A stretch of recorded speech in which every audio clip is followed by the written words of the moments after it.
సహవాసం కోసం పిలువబడిన ప్రియ హోప్ టీవీ ప్రేక్షకులకు ప్రభు నామములో శుభములు. ఈ రెండవ ధారావాహికలో మనం చదువుకుంటున్నాం మహా సంఘర్షణ. చాలా లోతుగా అధ్యయనం చేస్తున్నాం కదండి. ఇందులో చాలా పాఠాలు నేర్చుకున్నాం మొన్నటి వరకు. ఈరోజు ఇందులో 10వ పాఠంకి వచ్చాం మనం. దురాత్మల ప్రాతినిధ్యం. అది ఎక్కడుంది, ఎలా ఉంది, మన మధ్య ఏం జరుగుతుంది, మనకు దానితో ఏం అవసరం అనుకుంటున్నారా? ఖచ్చితంగా అవసరం ఉందండి. ప్రతి ఒక్క విషయాన్ని తెలుసుకోవాల్సిన పాఠం ఇది. మనం సిద్ధమైనట్లయితే దైవ సేవకులను కలుసుకుందాం. నమస్కారం డాక్టర్ విల్సన్ గారు. నమస్కారం పాస్టర్ సామ్రాజ్ గారు. నమస్కారం. ఈ మహా సంఘర్షణ ఈ ధారావాహికలో మనం 10వ పాఠంకి వచ్చాం కదా. డాక్టర్ గారు, దురాత్మల ప్రాతినిధ్యం అంటున్నారు, దాని గురించి పరిచయం చెప్పండి మాకు. చాలా అనుభవాలు, కథలు చాలా శతాబ్దాలుగా రాశారు. మరణం సమీపంలో అనుభవాలు అంటే ఈయన మరణిస్తున్నాడు, మరణంలోకి వెళ్ళాడు, మళ్ళీ తిరిగి స్పృహ పొందాడు, వచ్చాడు అని. ఈ అనుభవం వాళ్ళు చాలామంది రకరకాలుగా చెప్తూ ఉంటారు. మరణం చాలా చేదుగా ఉంది, మరణం చాలా కష్టంగా, రకరకాలైన చెప్తూ ఉంటారు.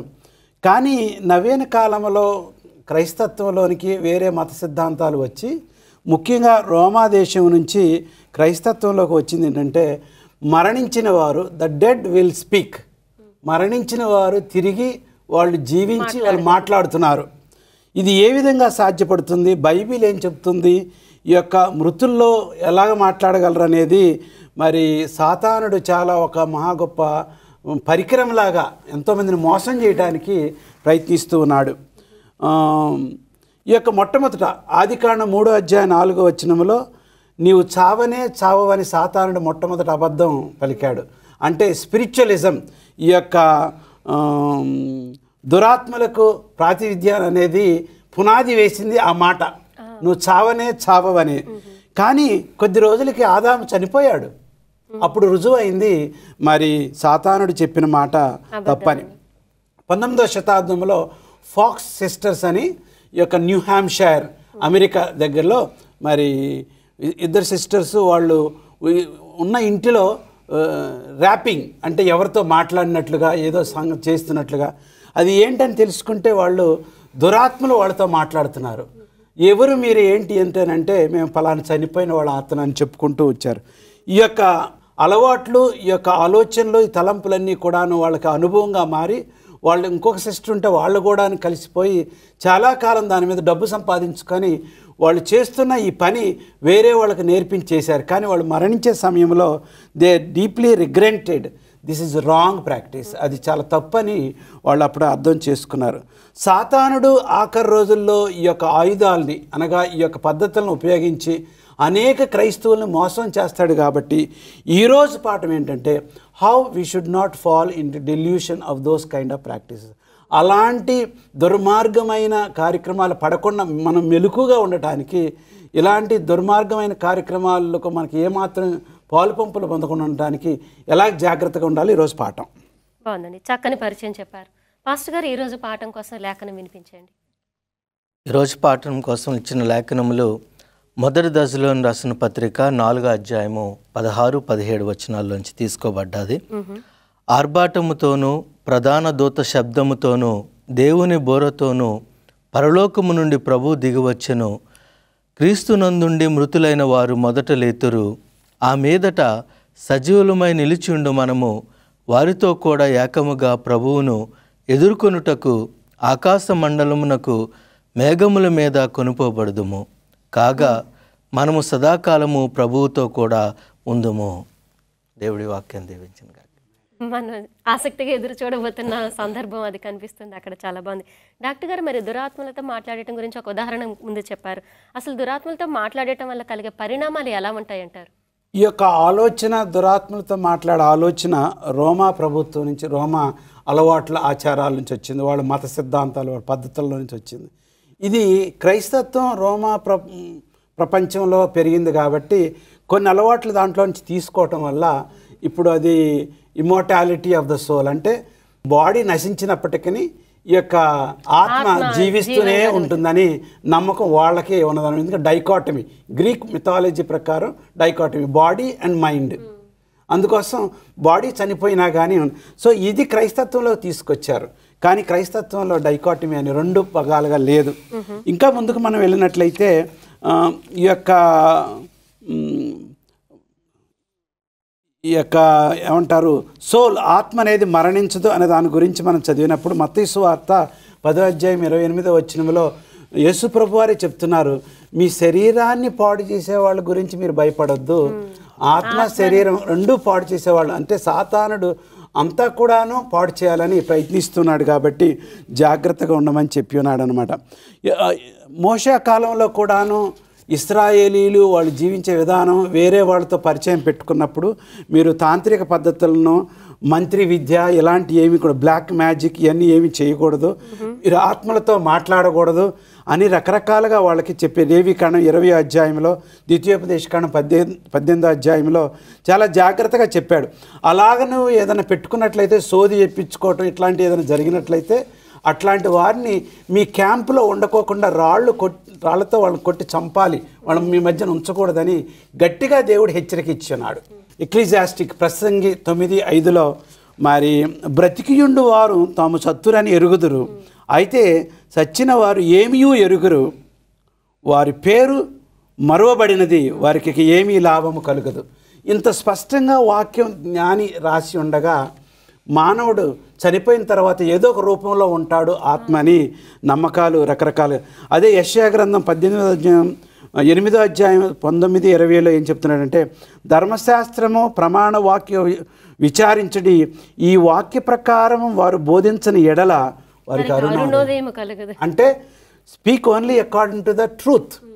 ఈ బైబిల్ ప్రకారం లేకపోయినట్లయితే వారికి ఏమాత్రము కూడాను వారిలో సత్యం లేదు, వెలుగు లేదు.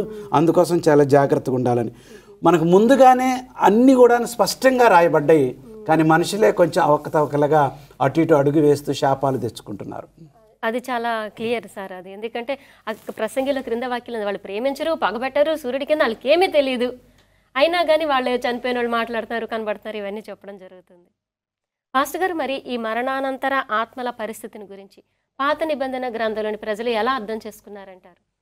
పాత నిబంధన గ్రంథంలో ప్రజలు చూసుకున్నప్పుడు వాళ్ళు మరణం అనేది నిద్రతో పోల్చి, ఒకసారి మానవుడు చనిపోయిన తర్వాత శరీరము మట్టి అయిపోయి ఆత్మ అనేది అది కేవలం ఒక ఊపిరి, గాలి లాంటిది కాబట్టి అది గాలిలో కలిసిపోతుంది అంతే తప్ప దాంట్లో ఒక ప్రత్యేకమైనది ఏ భాగము కూడా లేదు అని వారు నమ్మటం జరిగింది. ఒక చిన్న విరామం తీసుకొని కొనసాగించుదాం. చిన్న బ్రేక్ తర్వాత పాఠం ముందులోకి వెళ్దాం. పాఠంలోకి పునఃస్వాగతం. దురాత్మల ప్రాతినిధ్యం గురించి ఇంకొంచెం వివరంగా తెలుసుకుందాం. పాస్టర్ గారు, మీరు చెప్తున్నారు కదా ఇంకా ఆ దురాత్మల పాత నిబంధన ప్రజల గురించి కొంచెం ఆ వాక్యాలు మాకు వినిపిస్తారా? పాత నిబంధన గ్రంథంలో మనం ఇందాక చెప్పుకున్న రీతిగా వాళ్ళు మరణాన్ని నిద్రతో పోల్చడం జరిగిందండి.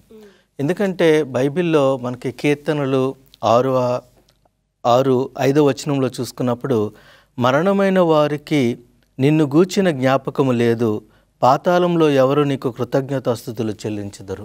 అంటే వాళ్ళకి ఒక కాన్సెప్ట్ ఉంది, అంటే చనిపోయిన తర్వాత ఎవరు దేవుణ్ణి స్తుతించలేరు. ఇంకా వారికి ఇందాక ఒక వాక్యం కూడా చదువుకున్నాం, ప్రసంగి 9:5-6లోని ఈ యొక్క సూర్యుని కింద జరుగుతున్న విషయాల్లో దేంట్లో కూడా వారికి పాలు లేదనేసి మనం చూస్తున్నాము. అలాగే కీర్తనలు 115-17 వచనంలో కూడా మరి మాట్లాడుతూ, మృతులను మౌనస్థితిలోనికి దిగిపోవు వారును యెహోవాను స్తుతింపరు. అంటే ఇక్కడ ఎక్కువగా దేవుని కోసం మాట్లాడుతూ, స్తుతింపు కోసం మాట్లాడుతూ వారు ఈ రీతిగా చెప్పినట్లు మనం చూస్తున్నాం. ఇంకొన్ని వచనాలు మనం చూసుకున్నప్పుడు, ఎవరు చనిపోయినా కానీ వారు తర్వాత లైఫ్లో కనపడినట్టు కానీ, తర్వాత వాళ్ళు వచ్చేదైనా చెప్పినట్టు కానీ అలాంటి దాఖలాలు అయితే ఎక్కడ కూడా కనబడతలేదు. యోబు విషయంలో కూడా, దావీదు విషయంలో కూడా, ఇంకా పూర్వీకులు ఈ యొక్క ఆధ్యాత్మికమైన మన ముందుకు నడిపించిన వారందరూ ప్రవక్తలను చూసుకున్నప్పుడు వారు మరణము తర్వాత ఎవరు కూడా తిరిగి వచ్చినట్లు దాఖలాలు అయితే మనకు ఎక్కడా లేవు. కానీ ఒక విషయంలో సౌలు దగ్గరకు వచ్చేటప్పటికి ఆ ఒక ఉదాహరణ, సమూయేలుని ప్రవక్తను బయటకు తీసుకొచ్చారు కదా అనేసి అంటూ ఉంటారు. అది సమూయేలు యొక్క ఆత్మ కాదండి, అది స్పష్టంగా మనం చూడగలుగుతాము. ఎందుకంటే దురాత్మల యొక్క ప్రభావము వారి మధ్యలో ఉండకూడదని చెప్పినప్పుడు ఇది దేవుడికి ముందే తెలుసు. అందుకే ద్వితీయోపదేశ కాండంలోను లేకపోతే లేవియా కాండంలో వాళ్ళకి హెచ్చరికలు ఇస్తున్నప్పుడు ఈ దురాత్మలతో, ప్రేతాత్మలతో మాట్లాడుతున్న వారిని మీరు ఎక్కువ వారిని ప్రోత్సహించొద్దు, నిర్మూలన చేయమని చెప్పినట్లు మనం చూడగలుగుతున్నాం. అంటే దీన్ని బట్టి మనకు అర్థమవుతుంది ఏంటంటే, చనిపోయిన వారు మట్టిలో కలిసిపోతారు, ఆత్మ అనేది ఏమీ లేదని మనం చూడగలుగుతామండి. బాగుందండి. అందుకే దేవుడు అంటున్నాడు సజీవులకే సజీవుడైన దేవుడు కానీ మృతులకు దేవుడు కాదని. అండి. డాక్టర్ గారు, మరి పాత కొత్త నిబంధనలోని ఆ కాలంలో ఆ మరణం గురించి వాళ్ళు ఏమని వర్ణించారంటారు పరిశుద్ధ గ్రంథంలో? మరణం అనేది అందరూ కూడాను ఖచ్చితంగా ఎదుర్కోవాలి. ఎప్పుడు వస్తుందో ఎలా వస్తుందో చెప్పలేం. ఇది పాపం వల్ల వచ్చిన మహా గొప్ప శత్రువు. ఇది ఎవరు కూడా తీసివేయలేరు, ఒక్క మనిషి తప్ప. క్రొత్త నిబంధన గ్రంథంలో చాలా మంచి వివరాలు ఉన్నాయి. ముందు మనం యోహాను సువార్త 11వ అధ్యాయానికి వెళితే మరి బేతనీ గ్రామంలో ఏం జరిగిందో తెలుసు. ఈ యొక్క సోదరుడు, ఇద్దరు సిస్టర్స్ సోదరుడు మరి లాజరు చనిపోవటం, మరి ఎందుకు రాలేదు ఇంతకాలం, ఆయన నిద్రిస్తున్నాడే కానీ దేవుని మహిమకై నేను వెళ్తున్నాను అని చాలా చక్కగా చెప్తాడు. ఆఖరికి మరణాన్ని నిద్రకి క్లియర్గా పోల్చి చెప్పాడు. అది పాత నిబంధన గ్రంథంలో ఉన్నా కానీ స్పష్టం చేసింది ఇక్కడ. ఈ యొక్క నిద్రపోవటం అంటే తాత్కాలికంగా దేవుని సన్నిధిలో మౌనంగా ఉండటం, రెస్ట్ తీసుకోవటం అని మనం అర్థం చేసుకోవచ్చు. 53 సందర్భాల్లో మరణం నిద్రకి పోల్చబడి ఉన్నది బైబిల్ అంతట్లో మనం చూసినట్లయితే. ఈ రెఫరెన్స్లన్నీ కూడా మనం చూసినట్లయితే నిద్ర అంటే ఇంకా ఏదో ఇంకొక విధంగా ఉనికిలో ఉండటం అనేది కాదు. ఖచ్చితంగా ఇంక వాళ్ళ ఎగ్జిస్టెన్స్ లేదు. ఇంకక్కడ వాళ్ళ ఎగ్జిస్టెన్స్ ఏమాత్రం కూడాను లేదు. వాళ్ళందరూ కూడాను మహిమకరమైన పునరుద్ధాన దినము కొరకు, ప్రభు రెండవ రాకడ కొరకు ఎదురు చూస్తూ మనం వాళ్ళ కొరకు ఆగటమే తప్ప మధ్యలో మనం ఇంకేమీ వాళ్ళ కొరకు పండగలు చేయటం, పునస్కారాలు చేయటం, పూజలు చేయటం, సమాధిని దర్శించటం అవన్నీ కూడాను బైబిల్లో ఉన్నది మాత్రం లేదు. అంతేకాకోకుండా క్రొత్త నిబంధన గ్రంథం ఇంకొక విచిత్రమైనది ఏంటంటే శాశ్వతమైన రాజ్యము గాస్పుల్ సువార్త ప్రకారము యేసుక్రీస్తు వలనే లభ్యమవుతుంది. ఆయన తప్ప వేరేది ఏమి కూడా లేదు. ఇక్కడ ఏమన్నాడంటే అపోస్తలుడైన పౌలు, if the dead do not rise, Christ is not risen. If Christ is not risen, your faith is futile and you are still in your sins. అంటే యేసు ప్రభువారు లేచారు కాబట్టి మరణానికి విరుగుడు ఉన్నది. ఆయన మరణపుములను విరిచాడు, సమాధిని గెలిచాడు. అందుకోసం మరణం అనే తాళం మీద ఆయనకి అధికారం ఉన్నది. అందుకోసం మనం యేసుక్రీస్తు పునరుద్ధానంలో విశ్వసిస్తున్నాం కాబట్టి ఖచ్చితంగా రేపంటూ మనకు ఒకటి ఉన్నది. మరణం గురించి మనం భయపడని అవసరం లేదు. ఎంత గొప్పగా చెప్పి ఉన్నాడు. 1 కొరింథీ 15వ అధ్యాయము 16 నుంచి 18 వరకు. ఇంకా మనం ముందుకు వెళ్ళినట్లయితే రిజరక్షన్ అనేది చాలా ప్రాముఖ్యం. పునరుద్ధానము. ఆ పునరుద్ధానం అనేది ముందు యేసుక్రీస్తు వారు మరణించి తిరిగి లేగకముందు కొంతమంది లేచినప్పటికీ యేసుక్రీస్తు జరగబోయే కార్యానికి ముందుగానే ఆయన అడ్వాన్స్ తీసుకున్నట్లుగా ఈ యొక్క యేసుప్రభు వారు వచ్చి మరణించారు. ఆయన పునరుద్ధానమే సాతానుడికి శక్తి అంతా కూడా పోయినట్లయింది. ఎందుకంటే ఆయన పాపం లేనివాడు కాబట్టి, సమాధిని గెలిచి తిరిగి లేచాడు కాబట్టి ఆయన పునరుద్ధానం అనేది ఒక రుజువు. మనందరం కూడా తిరిగి ఒక రోజున పునరుద్ధానంలో అవుతుంది. వ్యర్థమైనది ఏది కూడాను ఆయన దగ్గర లేదు. అవర్ ఇన్హెరిటెన్స్, మనం సంపాదించుకునేది ఏంటంటే ఈ కరప్టబుల్, ఈ నాశనమైన ఈ తాత్కాలికమైన శరీరము, ఈ జీవితము మార్పు పొంది ఇన్కరప్టబుల్ అమర్త్యత మనం ధరించుకొనవలసి ఉన్నది. ఇది మహా గొప్ప మర్మము, సంతోషకరమైన శుభవార్త. యేసుక్రీస్తు వారి వల్లనే, ఆయన వల్లనే లభ్యమవుతుంది. ఇది క్రైస్తవులందరూ కూడా సంతోషపడవలసిన గొప్ప సంగతి. నిజమేనండి. క్షయమైనది అక్షయతను ధరించుకోవడం అనేది చాలా గొప్ప మాట. పాస్టర్ గారు, మరి ఆఖరి దినాల్లో దురాత్మల ప్రాబల్యం అధికమవుతుంది అంటారు కదా, బైబిల్ దాని గురించి ఏం చెప్తుంది అంటారు? ఈ యొక్క దురాత్మల యొక్క ప్రభావాన్ని మనం చూస్తున్నప్పుడు మరి ఆఖరి గడియలలో వారు వస్తారు, మరి ఎంత మందినైనా మోసం చేయగలుగుతారని బైబిల్ స్పష్టంగా ముందే చెప్తుందండి.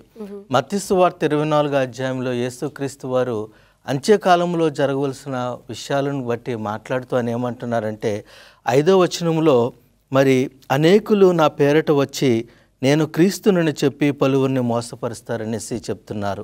11వ వచనంలో కూడా చూసుకున్నప్పుడు అనేకులైన అబద్ధ ప్రవక్తలు వచ్చి పలువురిని మోసం చేస్తారనేసి అంటున్నారు.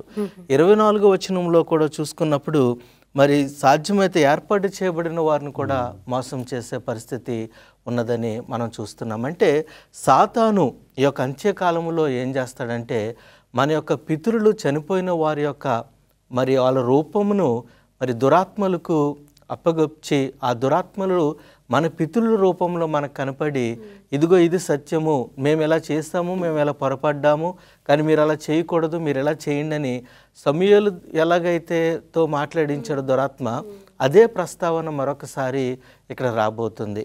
అంతేకాకుండా కాబట్టి అంటే ఇప్పుడు మీరు చెప్పినట్టు మనం చాలా అప్రమత్తమై ఉండాలంటారు. అది అవునండి.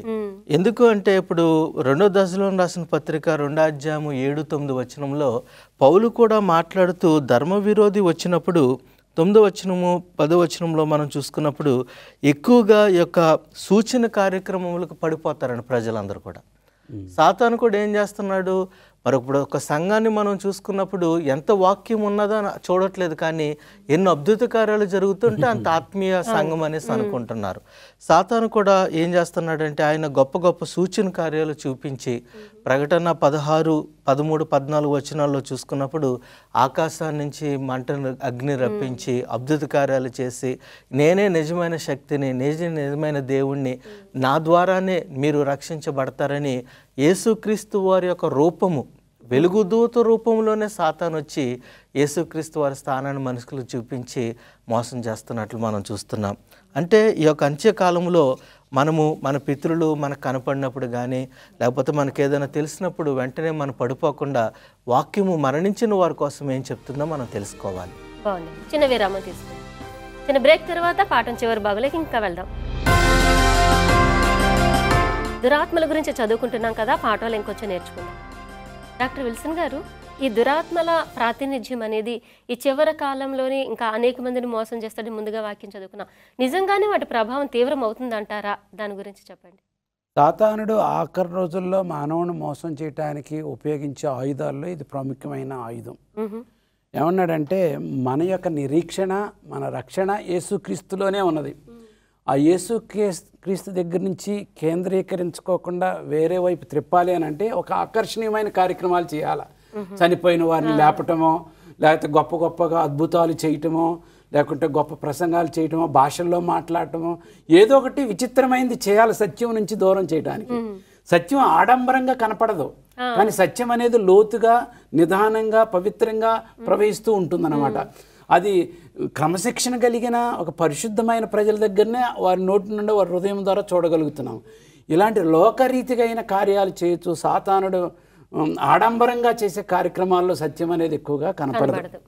అయితే ఇక్కడ మనం కనిపించేది ఏంటంటే తీతుకు 2:13 ఏం చెప్పబడదంటే దేవుడు ఆశీర్వదించబడిన మహా గొప్ప నిరీక్షణ కొరకు, బ్లెస్సెడ్ హోప్, ఆశీర్వదించబడిన మహా గొప్ప నిరీక్షణ కొరకు మనం ఎదురు చూస్తున్నామని చెప్పారు. అంటే సాతానుడు ఆ నిరీక్షణ దగ్గర నుంచి మనుషుల్ని మళ్లించటానికి, మబ్బు పెట్టి చేయటానికి, గలిబిలి చేయటానికి సబ్బాతు లేకపోతే బైబిల్ సత్యాల్ని గలిబిలి చేసి మనుషులను ఇది కొద్దిగా అది కొద్దిగా మళ్ళీ చేసి ప్రకటించడానికి ప్రయత్నిస్తూ ఉంటుంది అన్నమాట. దానికోసం మనం చాలా జాగ్రత్తగా ఉండాలి. ప్రకటన గ్రంథం 14వ అధ్యాయం 12వ వచనంలో పరిశుద్ధుల ఓర్పు ఇందులో ఉండడం. ఎందులో ఉంటుంది?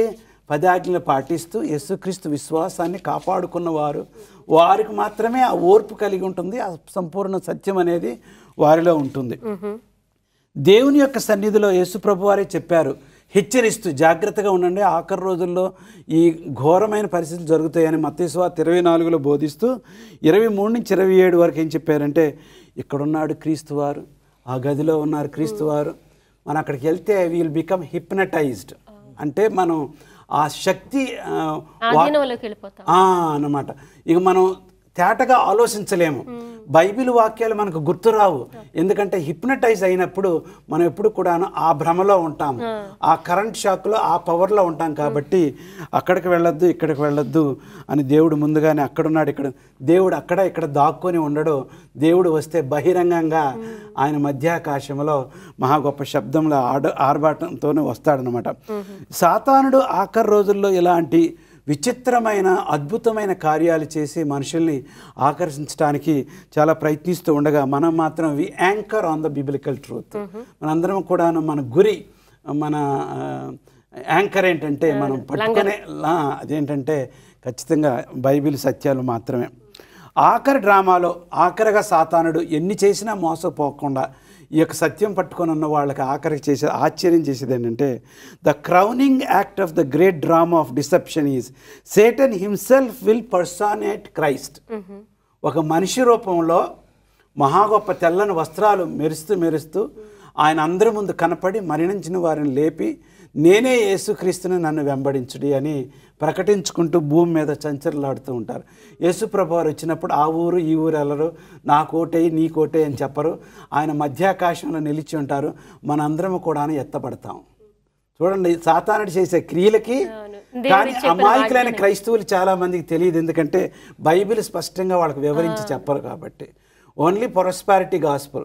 దేవుడు మిమ్మల్ని ఆశీర్వదిస్తారు, మీకు కానుకలు ఇవ్వండి, మీరు ఆరోగ్యం పొందుతారు, మీకు ఇయే. కానీ యేసు ప్రభు మరి ఇచ్చిన హెచ్చరికలు, రాబో కాలంలో వచ్చే మోసాలు, ఇవన్నీ కూడాను ఎవరు కూడా చెప్పరు. సాతానుడు ఈ విధంగా మోసం చేస్తున్నాడు కాబట్టి మహా గొప్ప మెరిసే దూతవలే వస్తాడు కదా, ప్రకాశవంతమైన దూతవలే వస్తాడు కాబట్టి దేవుని కుమారుడి కొరకు మనం ఎదురు చూడాలి. కానీ ఇలాంటి సూచక్రియలు చూసి మనం ఏమాత్రం కూడా అమ్ముడు పోకూడదు, సత్యంతో నిలకడగా నిలిచి ఉండాలి. చాలా బాగుందండి, చాలా స్పష్టంగా సమాధానం మాకు తెలియజేశారు. పాస్టర్ గారు, మరి దురాత్మల ప్రాతినిధ్యం గురించి మనం తెలుసుకోవాల్సింది ఇంకేమైనా ఉంటే చెప్పండి. ప్రస్తుత ప్రపంచంలో మనం చూసుకున్నప్పుడు మరి యొక్క నియర్ డెత్ ఎక్స్పీరియన్స్, చనిపోయి మళ్ళీ తిరిగి వచ్చే ఆ కాలంలో మరి చాలామంది ఏమంటూ ఉంటారంటే, ప్రస్తుత కాలంలో మేము పలానా వాళ్ళని కలిసాము, పలానా వాళ్ళతో మాట్లాడాము, వారు తర్వాత ఈ రీతిగా ఉందని చెప్తున్నారని చెప్తూ ఉంటారు.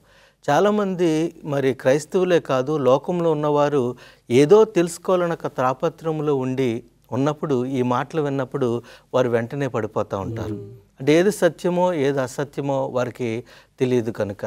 అయితే మనము ఈ యొక్క ప్రస్తావనలో చూసుకున్నప్పుడు మనం ఎప్పుడు కూడా, ఇందాక సార్ కూడా ఒక పాయింట్ చెప్పారు, ఇలాంటి వాటికి మనం పడిపోకుండా, సాతాను దగ్గర నుంచి మోసపోకుండా ఉండాలంటే మనం దేవుని యొక్క వాక్యం మీద ఎప్పుడు కూడా ఆధారపడి ఉండాలి. అసలు బైబిల్లో ఆ మరణించిన వారి కోసం బైబిల్ ఏం చెప్తుంది? మనం బయట చాలాసార్లు మనం ఎందుకు ఇక్కడ పొరపడుతున్నామంటే, బయట ప్రపంచంలో ఉన్న ఆ ఉనికిని లేకపోతే వారి ఆలోచనను బైబిల్లోంచి మనం తీయటానికి ప్రయత్నం చేస్తున్నాం. ఆ ఎగ్జాక్ట్లీ అదే జరుగుతుంది. బైబిల్లో ఏముందో బయటకు తీయకుండా, ఇప్పుడు నేను ఏదన్నా నమ్ముతున్నాను, నా పితృల దగ్గర నుంచి ఒక సాంప్రదాయం వస్తే ఈ సాంప్రదాయాన్ని తీసుకెళ్ళి బైబిల్కి లింక్ చేస్తున్నాను తప్ప బైబిల్లో ఉన్న దాన్ని నేను బయటకు తీసుకురావట్లే. ఈ మరణం దగ్గర అదే ప్రస్తావన వచ్చి, మనం ఆత్మలు ఇంకా ఉన్నాయి, ఎలాగే కాకిల్లాగా వస్తున్నాయి, పౌరేల్లాగా వస్తున్నాయి అని చెబుతూ చేస్తూ ఉంటారు. అందుకని బైబిల్ ఏమి సెలవిస్తుందంటే, ప్రకటన గ్రంథంలో మరి ఒక ప్రాముఖ్యమైన మాటను మనం ఇక్కడ చదవగలుగుతాం. 3వ అధ్యాయము 10వ వచనంలోకి వచ్చేటప్పటికి, నీవు నా ఓర్పు విషయమైన వాక్యమును గైకొంటివి కనుక భూని వాసులను శోధించుటకు లోకమంతటి మీదకు రాబో శోధన కాలములో నేను నిన్ను కాపాడుదును. నువ్వు వాక్యాన్ని బట్టి ఉంటున్నావు కాబట్టి భూలోకమంతా కూడా వ్యాపించే శోధన, ఈ శోధన ఎక్కువ వస్తుందండి. మన పితరులు చనిపోయేలా చేసి చూపించిన ఆ శోధన నుంచి నా వాక్యం నువ్వు కాపాడుతున్నావు కాబట్టి నిన్ను పడిపోకుండా కాపాడుతానని దేవుడు చెప్తున్నాడు. ఈ యొక్క అంత్యకాలంలో ఎక్కువగా జరిగేది ఏంటంటే, మరి ఈ యొక్క డెల్యూషన్ ఒకటి, డిసెప్షన్ ఒకటి మనం చూస్తూ ఉంటాం. అదేంటంటే, ఒకటేమో మోసం అని క్రైస్తత్వంలోనికి తీసుకురావటానికి, దేవుని యొక్క దృష్టిలోంచి మళ్లించటానికి అనేకమైన మోసాలు జరుగుతూ ఉంటాయి. ఇంకోటి ఏంటంటే, మరొక రూపమును దాల్చుకుని, మన పితృల రూపం కావచ్చు, లేకపోతే దేవుని రూపం, దేవతల రూపం కావచ్చు, మనల్ని మోసం చేస్తూ ఉంటారు. ఒకటి మనం మర్చిపోకూడదు ఏంటంటే, దానియేలు గ్రంథము 12వ అధ్యాయంలో 2వ వచనంలో చూసుకున్నప్పుడు, సమాధులు తెరవబడతాయి, అప్పుడే వారు మరి నిత్య జీవముకును మరి నిత్య ఈ నరకానికి వారు లేపబడతారని చెప్పిన మాటలు మనం చూస్తున్నాము. దాన్ని బట్టి మనకు ప్రాణం ఎక్కడికి వెళ్తుంది ఏంటన్నీ కూడా అర్థమవుతాయండి. బాగుందండి. ఇప్పుడు మనం తీసుకున్న తీర్మానం బట్టి మనం దేనికోసం సిద్ధపడబోతున్నామో తెలిసిపోతుంది. కానీ మాయలు భ్రమల నుంచి మనం జాగ్రత్తగా ఉండాలని హెచ్చరిక ఇచ్చారు. చాలా విలువైన పాఠం చక్కగా చెప్పారండి. ధన్యవాదాలు. నమస్తే. తెలుసుకున్నాం కదా ప్రియ సహోదరులారా, దురాత్మల ప్రాతినిధ్యం చివరి కాలంలో చాలా బలంగా మన మీదకి రాబోతుంది. వాక్యము తెలుస్తున్నప్పుడు మాత్రమే ఆ మోసం నుంచి తప్పించుకోగలుగుతాము. ఎందుకంటే సంఘర్షణ సమీపిస్తుంది. అదేంటో తెలియాలంటే వచ్చే పాఠంలో కలుసుకుందాం. అంతవరకు ఇప్పుడు విన్న సత్యవాక్యం మీ హృదయంలో ప్రకాశించనీయుడి.